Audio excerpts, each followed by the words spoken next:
Donc Didier, je suis bénévole de la conférence Saint-Étienne-du-Mont depuis plusieurs années maintenant et je participe habituellement à un petit déjeuner qui a lieu tous les samedis matins ici où on accueille 30 à 40 personnes habituellement autour d'une table. Donc à la fois on sert le petit déjeuner et puis on s'assoit avec les personnes et on discute et on finit par bien les connaître. Qu'est-ce qui a changé depuis le début du confinement? Alors ce qui a changé, c'est qu'on n'a plus accueilli les personnes dans la salle et on les a accueillis dans la rue et on a arrêté vraiment de les faire asseoir et de s'asseoir avec elles. On a distribué des repas qu'on a préparés, on a distribué du café également et puis on a surtout maintenu le contact et la relation qu'on a avec elles. C'était les personnes habituelles qui sont venues pour la plupart. Qui était encore là ce matin et voilà, on a essayé de maintenir le lien de fraternité et d'amitié qu'on a avec elles depuis plusieurs années maintenant. Et samedi dernier, qu'est-ce qu'elles vous ont raconté de leur état?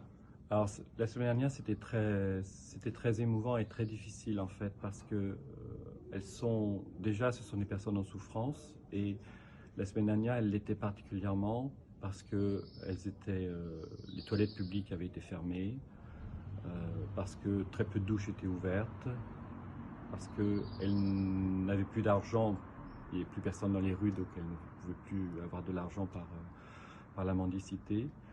Et puis elles ne parlaient plus à personne. Donc déjà leur solitude était là et la solitude s'était amplifiée par le confinement.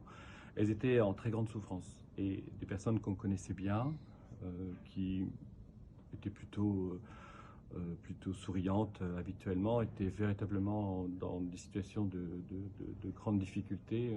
Et vraiment, on a senti qu'il y avait eu un basculement en quelques jours dans leur situation.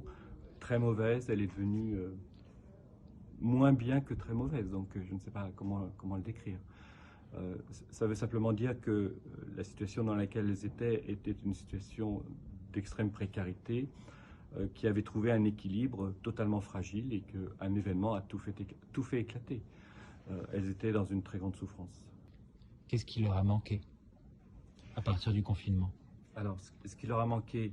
Tu as parlé d'argent, mais je pense qu'il y avait d'autres choses. Il y a deux choses. Une chose très contingente et très concrète et très corporelle qu'on vit tous, c'est le fait qu'elles ne pouvaient plus aller aux toilettes. Et puis la deuxième chose, c'est la solitude. Et elles ne parlaient plus. Plus personne ne venait les voir, ou en tout cas beaucoup moins de personnes, du fait du confinement, du fait de la peur de l'épidémie. Donc elles souffraient beaucoup de cette solitude et de ce sentiment d'abandon. Elles ont souvent ce sentiment d'abandon, déjà, habituellement, mais alors là, ce sentiment a été amplifié. Ce qu'on peut faire très clairement, c'est... déjà, il y a un certain nombre de choses qui se sont mises en place sur Paris, avec les mairies, avec le diocèse, avec les paroisses, de distribution de repas. Donc ça, c'est des actions auxquelles on peut participer.